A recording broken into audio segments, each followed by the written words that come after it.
Hai guys, gimana kabarnya? Semoga sehat terus ya. Hari ini kita bakal bahas kelanjutan dari kisah pembunuh keji yang menciptakan karya seni dari potongan tubuh korbannya.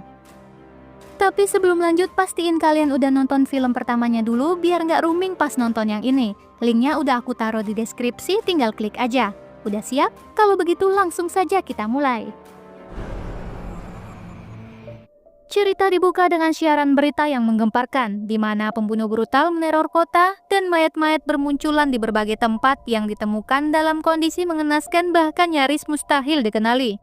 Yang bikin ngeri, pelaku membunuh tanpa pola, nggak ada kriteria khusus, korbannya benar-benar acak. Siapapun bisa jadi target, bahkan anak-anak. Hal inilah yang bikin pemerintah frustasi. Polisi dibuat kelimpungan karena si pembunuh nggak bisa ditebak dan jumlah korban terus bertambah banyak. Menurut laporan terakhir, setidaknya 50 orang masih dinyatakan menghilang dan nama terbaru yang masuk dalam daftar itu adalah Arkin.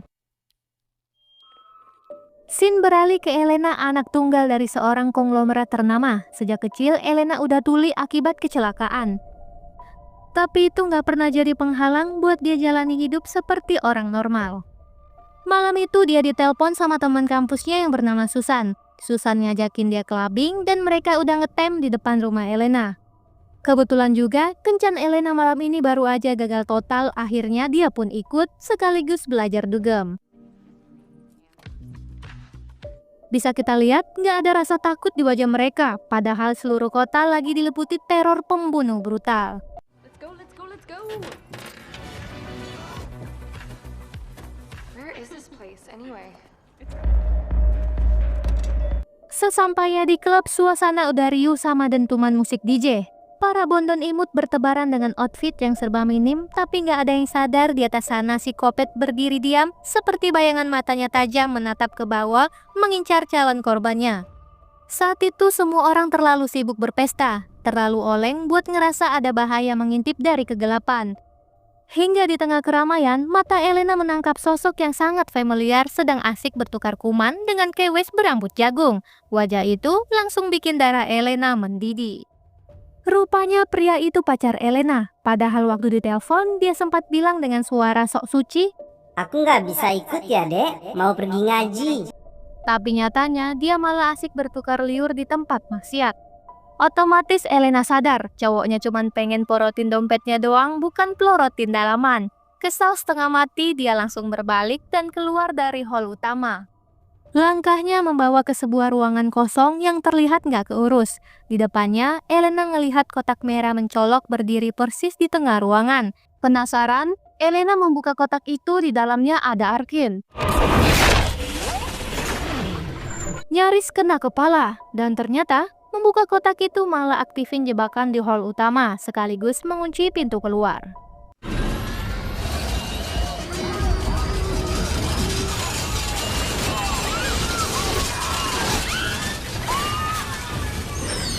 Dalam hitungan menit, 90% orang di hall langsung tewas mengenaskan. Sisanya justru masuk ke perangkap berikutnya yang jauh lebih brutal dari sebelumnya.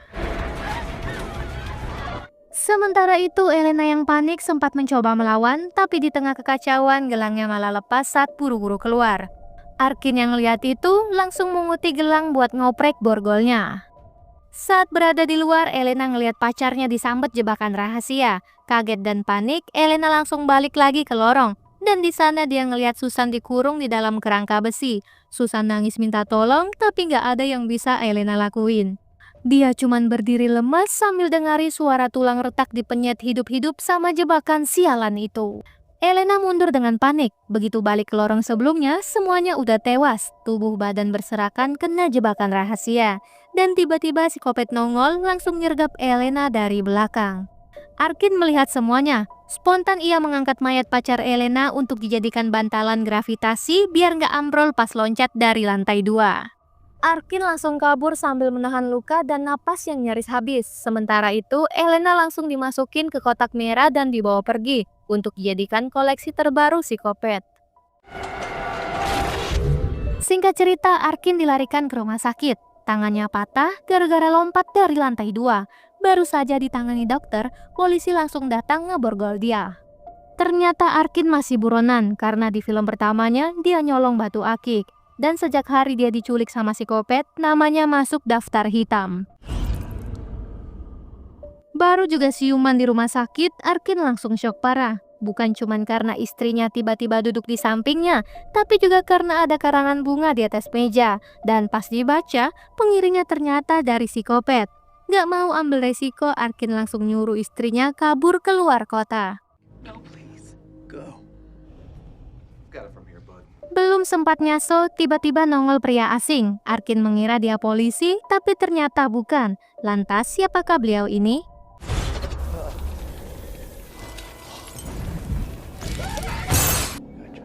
Namanya Lucelo, orang kepercayaan bokapnya Elena. Dulu pernah nyelamatin Elena dari kecelakaan mobil yang nyaris meleduk. Lucelo datang buat nemuin Elena yang hilang waktu malam pembantaian. Mereka yakin Elena belum matot karena mayatnya nggak pernah ditemukan. Lagian, Arkin juga sempat ngeliat Elena masih hidup di malam itu. Ngerti situasinya, Lucelo ngajakin Arkin kerjasama. Soal urusan polisi dan semua tetek bengek lainnya udah mereka yang beresin. Yang penting sekarang Arkin mau membantu karena nyawa anak konglomerat itu masih mungkin diselamatkan. Dan setelah mikir kelamaan, Arkin pun setuju. Di sisi lain, Elena nyasar ke sebuah ruangan aneh mirip ruang operasi. Dia mengintip lewat celah kecil dan di sana ada pria bule tergeletak di atas ranjang logam. Tapi yang bikin merinding, psikopat lagi ngoprek sesuatu di tubuhnya. Dan kelihatannya lidah pria itu baru saja dicopot dari tempatnya. Elena cuma bisa nahan napas karena satu suara aja bisa jadi dia korban berikutnya. Singkat waktu, Lucelo dan timnya mulai briefing untuk penyergapan malam ini. Tapi Arkin dengan tegas bilang dia cuma mau ngantarin gak ikut dalam penyergapan. Dan Lucelo pun setuju. Lalu Arkin nunjukin gambar peta kasar di tangannya sendiri. Itu dia coret waktu kejebak di dalam kotak merah. Petunjuk itulah satu-satunya jejak yang bisa nunjukin kemana psikopat bawa dia malam itu. Dan bener aja, jejak itu ngarah ke sebuah hotel tua yang udah lama kosong. Tempat itu bakal jadi ladang pembantaian selanjutnya. Sebelum cabut, Lucelo minta satu hal ke Arkin, bukain pintunya aja nggak lebih. Sisanya mereka yang urus. Di saat yang bersamaan, Elena nekat merobek kutangnya sendiri. Dia selipin potongan kutang itu ke lubang kecil buat nyoba ngotak-ngatik penguncinya. Dan aku baru tahu ternyata ada kutang magnet yang bisa buka kunci. Saat itu Elena ngelirik ke satu kotak lagi yang gak jauh dari tempat dia berdiri. Di dalamnya ada pria bule yang kelihatannya udah tewas. Warna matanya kayak kelengkeng, seram tapi menyegarkan. Tapi pas diperhatiin baik-baik, ternyata dia masih hidup. Gak mau jadi koleksi berikutnya, Elena nekat kabur. Tapi dia dengar suara langkah kaki mendekat. Panik dong, Elena buru-buru ngumpet di etalase. Begitu sadar Elena lenyap, psikopat murka. Dia langsung ngebuka belasan toples yang isinya tarantula beracun.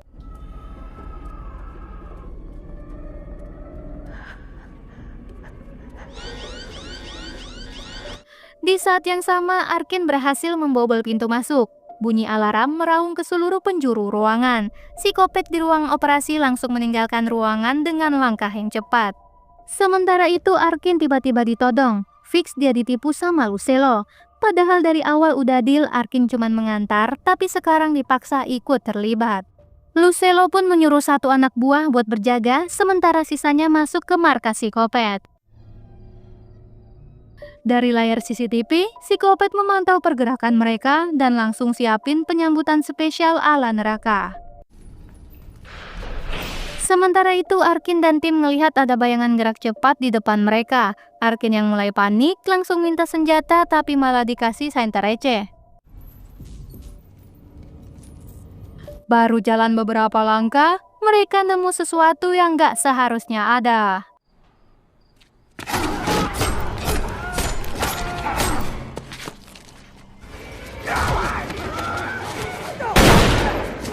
Penjaga pintu mendadak disergap dengan brutal dan langsung check out dari dunia. Sementara yang lain juga diserbu sosok liar.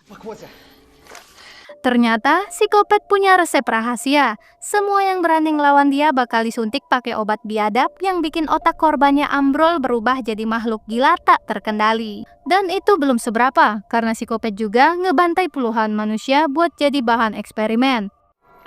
Okay.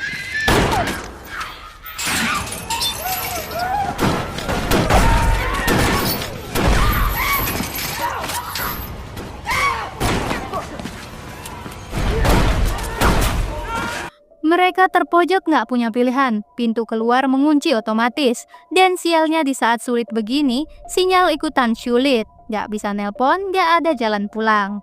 Mereka benar-benar terjebak di rumah Kopet yang penuh dengan jebakan level neraka.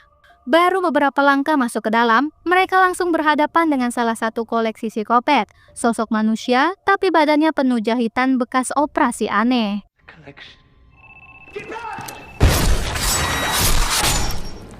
Astagfirullah, salah satu tim tumbang kena jebakan brutal yang muncul tiba-tiba.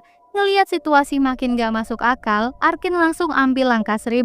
Diam-diam kabur, ninggalin teman di belakang.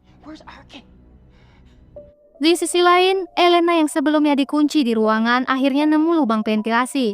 Tanpa pikir panjang, dia merangkak masuk meskipun sempat kaget. Setelah merayap cukup jauh, Elena tembus ke ruangan yang lebih mendingan dari sebelumnya. Gak terlalu serem, tapi tetap bikin merinding. Di tengah ruangan ada satu kotak unik, warnanya beda dari kotak sebelumnya. Entah apa artinya, tapi jelas itu bukan kotak sembarangan. Penasaran, Elena pun membukanya. Ternyata isinya salah satu korban penculikan psikopat yang sempat viral di berita.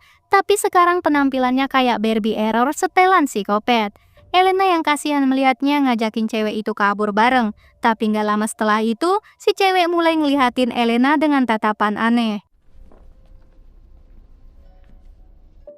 Ada rasa khawatir di wajahnya. Dia sadar Elena tuli nggak mungkin bisa ngeluarin mereka hidup-hidup.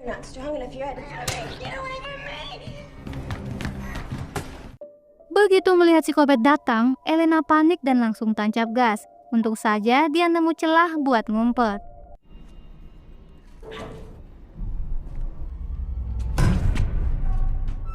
Tapi di tengah pelariannya, alat bantu dengar Elena copot dan sialnya lagi jatuh pas di tengah perangkap beruang. Tiba-tiba alat bantu dengar Elena berdenging menangkap frekuensi aneh atau mungkin semacam alat elektronik. Apapun itu yang jelas bikin suasana makin gak beres. Elena langsung pergi cari tempat yang aman. Akhirnya ia nemu satu ruangan yang kelihatan aman dan di sana juga ada jendela. Dengan penuh harapan dia langsung ngintip keluar. Dan benar saja ada orang di jalanan. Tapi sayangnya gak ada yang dengar teriakannya karena terlalu jauh. Di sisi lain, Arkin yang panik langsung bersembunyi. Tapi sialnya, di saat itu nyasar ke ruangan paling ngeri seisi bangunan. Itu bukan ruangan biasa, di sana Kopet nyimpan koleksi paling berharga miliknya. Di mana seperempat manusia dijahit menjadi satu, diposein berbagai macam bentuk, semua disusun rapi kayak pameran seni. Tapi seni dari otak orang gelo, bahkan ruangan berikutnya lebih parah lagi. Arkin nemuin cewek dipaku di tembok hidup-hidup. Saat mau ngelepasin dia, tapi nggak sempat keburu langkah kaki terdengar. Spontan Arkin langsung bersembunyi.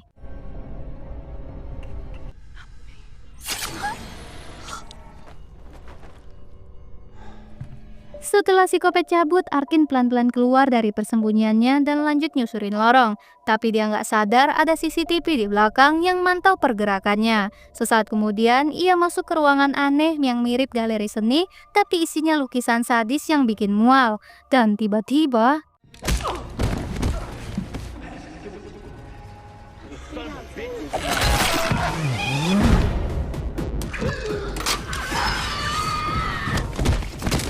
salah satu tim tewas mengerikan dan mereka semua ngejar Dewi yang diseret.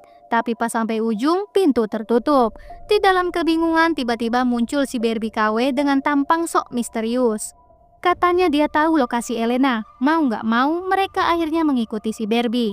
Tapi baru beberapa langkah, jeritan pilu terdengar dari balik dinding. Itu suara Dewi kayak cuman dipisahin satu tembok.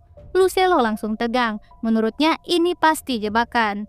Tapi Arkin tetap kekeh. Buat dia, gimana pun caranya mereka semua harus pulang bareng. Di sisi lain, Elena juga dengar suara jeritan itu. Dia pun langsung ngerasa ada yang gak beres. Tiba-tiba pintu di belakang mereka nutup sendiri. Lucelo langsung ngasih aba-aba ke semua orang buat diam. Dia nekat masuk sendiri nyari sumber suara. Sementara itu, Arkin yang dari tadi pasang radar, matanya langsung nyantol ke satu hal yang mencurigakan. Ada seutas kabel hitam nongol dari balik cermin, lalu melintang di sepanjang lorong. Arkin langsung curiga, jangan-jangan ini bukan kabel biasa, tapi kabel speaker.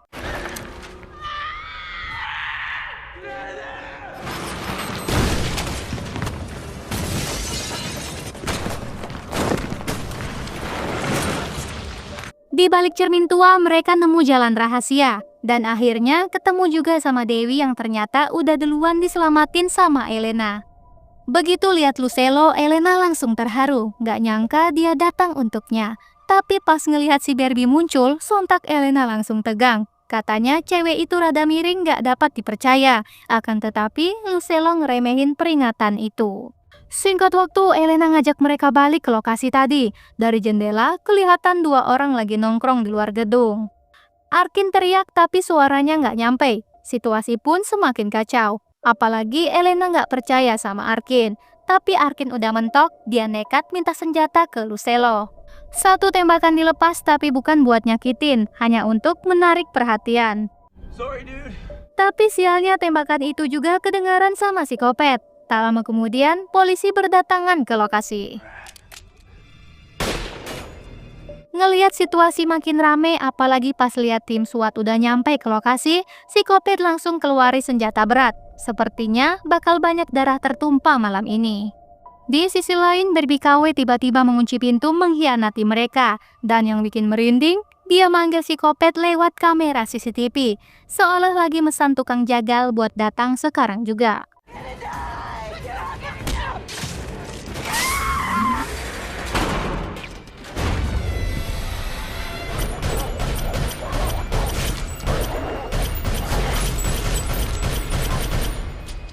Semua peluru dimuntahkan tanpa ampun, bahkan peliharaan si Kopet pun ikut tewas soalnya dijadiin tameng hidup. Di tengah kekacauan itu, Elena berhasil ditangkap, sementara Lucelo tumbang dan sial tangannya nginjak jebakan. Kalau dia gerak sedikit, bisa langsung tewas di tempat. Tanpa banyak omong, dia nyuruh Arkin dan Dewi ngejar Elena duluan. Sementara dia tetap di tempat, nyoba ngelakuin sesuatu meski nyawa taruhannya. Singkat waktu, Arkin nemuin Elena tapi ternyata itu jebakan. Sontak mereka kaget dan panik, terlebih si Kopet masuk ke ruangan.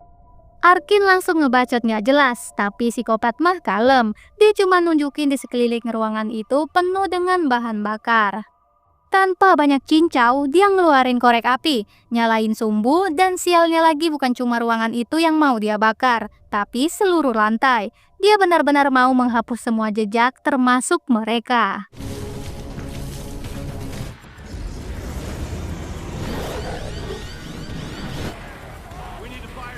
Dewi udah setengah stres, buru-buru coba buka kunci, tapi apes pisaunya malah nyelip jatuh ke lantai.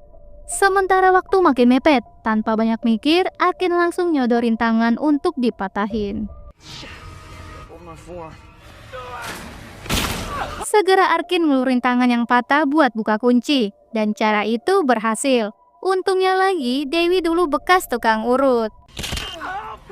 Segera mereka turun pakai tali ke lantai bawah, baru juga napak, ledakan gede mengguncang seluruh bangunan. Dan tiba-tiba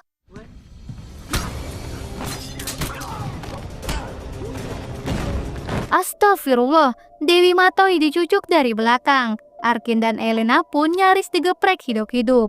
Untungnya Lucelo muncul tepat waktu. Alhasil adu mekanik pun gak bisa dihindarin.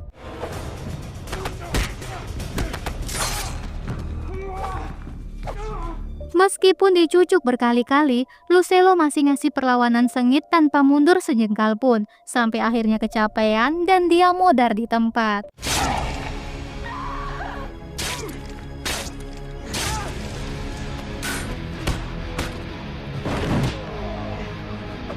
Elena yang mikirnya cepat teriak minta tolong dari balik pintu. Sementara di belakang, Arkin adu mekanik hidup mati melawan psikopat. Teriakan Elena ternyata didengar petugas pemadam, tapi sial, pintunya dari besi tebal, sehingga butuh waktu untuk membukanya. Sementara itu, Arkin akhirnya menang telak. Tanpa basa-basi, psikopat langsung dilempar ke tempat pembuangan mayat, dan tanpa kasih ampun dibakar hidup-hidup. Api makin membesar, sialnya Arkin terjebak dan terlihat pasrah menerima takdir. Tapi saat segalanya terasa mustahil, Elena melihat sebatang besi di dekat kakinya. Lantas dia langsung menghantam akuarium dan air pun tumpah keluar menyirami api yang menggila. Segera Elena menarik Arkin untuk keluar dan tepat di saat itu pintu besi berhasil dibuka. Arkin dan Elena bisa keluar hidup-hidup karena petugas pemadam yang cekatan. Tapi entah kenapa, tim SWAT malah AFK bahkan sebelum ledakan terjadi. Begitu melihat ayahnya datang, Elena langsung lari dan memeluknya erat. Tangisnya pecah campur aduk antara lega, syok, dan bahagia di tengah asap dan puing-puing yang masih membara. Singkat cerita, semua mayat berhasil dikumpulkan. Tapi anehnya, dari sekian banyak korban mayat, psikopat nggak ada. Yang tersisa cuma topeng hitamnya tergeletak diam di antara kotak merah. Arkin langsung gelisah, dalam hati dia sadar semua perjuangannya tadi belum selesai. Psikopat itu masih hidup. Berbulan-bulan setelah tragedi berdarah itu, cerita berlanjut di sebuah pemukiman warga yang tampak tenang. Seorang pria misterius baru saja pulang ke rumahnya. Namun saat membuka salah satu kamar, ia terkejut melihat sebuah kotak merah yang sangat familiar sudah ada di sana. Dan ternyata pria itu adalah psikopat legendaris yang selama ini berhasil lolos dari kematian. Tapi bagaimana Arkin bisa menemukan tempat persembunyiannya? Jawabannya ada di film pertama, di mana Arkin sempat melihat wajah asli psikopat, sesuatu yang tak pernah dialami oleh korban lainnya. Dari sanalah Arkin mulai menyusun rencana. Ia mengikuti jejak, menggali informasi, dan akhirnya tahu di mana psikopat tinggal. Tapi Arkin tidak datang untuk membunuh. Menurutnya mati cepat itu terlalu mudah. Kini giliran psikopat yang merasakan siksaan seperti yang Arkin rasakan dulu. Dan akhirnya Arkin memasukkan psikopat ke dalam kotak merah, menutup pintu balas dendamnya, dan film pun berakhir. Film ini berjudul The Collection tahun 2012. Dan seperti biasa, kalau kalian terhibur jangan lupa di like dan subscribe buat update film horor berikutnya yang lebih sadis, lebih gila, dan lebih bikin mimpi buruk.